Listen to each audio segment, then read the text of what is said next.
So ayun, no, KGX, kumusta kayong lahat? At syempre, congrats ko muna kayo, no? Kasi alam ko, karaniwan sa inyo ay nag-profit kagabi, no? So saktong-sakto, di ba?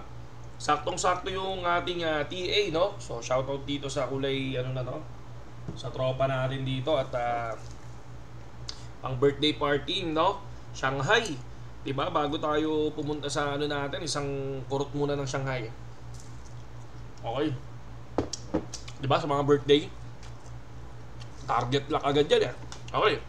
So BTC, kung mapapansin natin, nakuha niya na yung 65 USDT. So tulad ng sinabi ko sa video, ina-expect ko 72, 73. Ina-expect ko yun, pero syempre hindi natin alam kung makukuha yun ngayon. Pero ako, ang kutob ko, all-time high kayang kunin bago mag-halving. So ayan, sa pool na sa pool, 62,596. Pero 62 yung sinabi ko sa inyong trigger line kagabi, di ba? 62. So pasok na pasok. Ito na siya. So ngayon, tatanungin ako, KGX, plano na ba nating mag-short? Tulad ng nakita ko nung nakaraan, kanina, doon sa ina-explain ko sa inyo, mga lods, no? Disregard natin yung ating pattern muna, tong mga mga guhit natin na yan. Tutok tayo dito yan, dito sa area na to. March, ito rin yung March. Okay? So hindi pa tapos ang March, possible kung susundin niya tong history, pwedeng lumipad ng 73 USDT. Ito, yung time na yan. Okay? Pagpasok ng April, medyo lilipad pa yan. Tapos, kung susundin niya to, biglang magdadump. And then, sa loob ng April, magiging undecided siya. Undecided candle. So, ayan yung mangyayari dyan. So, for me, kaya ako sa March, medyo bullish pa ako dito. Kasi alam naman natin, history repeat. Yun yung lagi naman sinasabi sa crypto. Diba? So, karaniwan, pwedeng masunod or ilang percent lang yung hindi. Pero kung titingnan nyo, yung buong halving natin, ito yung isang halving before, pababa yan. Mga Lodi, ano ba to? February 2020. Okay? So, sa February 2020, negative sila. So, negative ang candle, pula.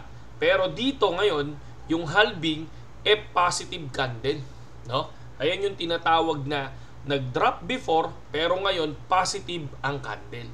So ito yung tinitingnan natin na dapat February pa lang negative ka na, pero hindi, positive ang candle. So possible para sa akin na makuha ang all-time high nang hindi nagda-drop, no, bago mag-halving, mga idol.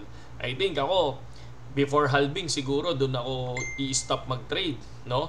Doon tayo mag-i-stop mag-trade. Kung titingnan nyo, ayan na yung ating available USDT. Nakita nyo naman na 400, 700 to 1,190. Okay? So, ayan na yan. So, balik tayo dito sa ating 4 hours time frame. Para sa akin, lilipad pa to. Para lang sa akin, So, sunog kung sunog. Pero tingin ko, for me, aangat pa to. No? Aangat pa yan para sa akin. Okay, so check natin yung Twitter ngayon. Twitter, Pepe. Ayan, si Pepe. Grabe, nangyari kay Pepe, mga Lodi, no? Solid na solid ang Pepe coin, mga Lods. No, kung titingnan natin dito, punta muna tayo kay Pepe. Daming pinayaman ng Pepe. Pero hindi kasi ako naniniwala kay Pepe. So, ayan, daming pinayaman ni Pepe. SLP din, daming pinayaman ngayon, di ba? Floki lahat, Floki, lumipad, di ba? So, kahit pa paano, talagang kahit mga, meme coin po siya, lumilipad lahat. Di ba? SLP, medyo kalma. Baby kalma. Kumalma siya ng konti. AXS, ganun din ba? Lumipad ang BTC, hindi sasabay. So, ang AXS, lumilipad din. Kahit pa paano, Ron token, goods na goods pa rin. ADA, syempre, mga token natin to 44, wow. Saludo sa ADA.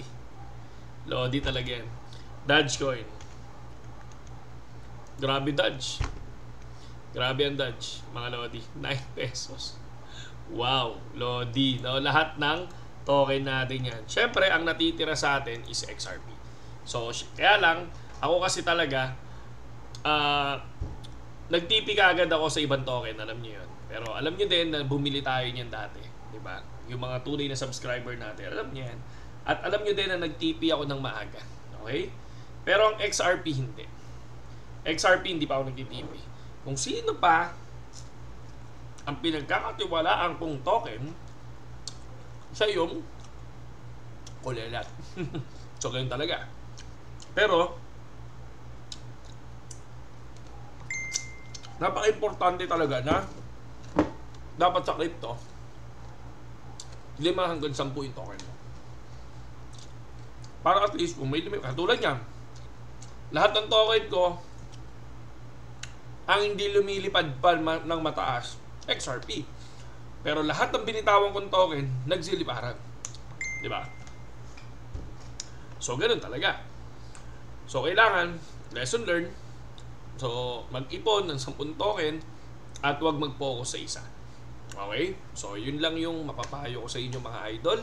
At kita-kits tayo ulit, no? Sa susunod na video. At yung mga iba na gustong pumasok sa BitGet, ang Binance nandiyan pa, pero huwag tayong magpa-tumpik-tumpik. Baka biglang mawala ang Binance, mahirapan tayong lahat.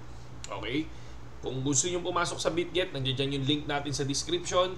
Nandiyan din sa link natin sa description kung paano mag-transfer sa BitGet. Nandiyan din kung paano mag-copy trading kapag hindi mo alam ang TA. Diba? So, yun lang. Saludo sa lahat, KJX.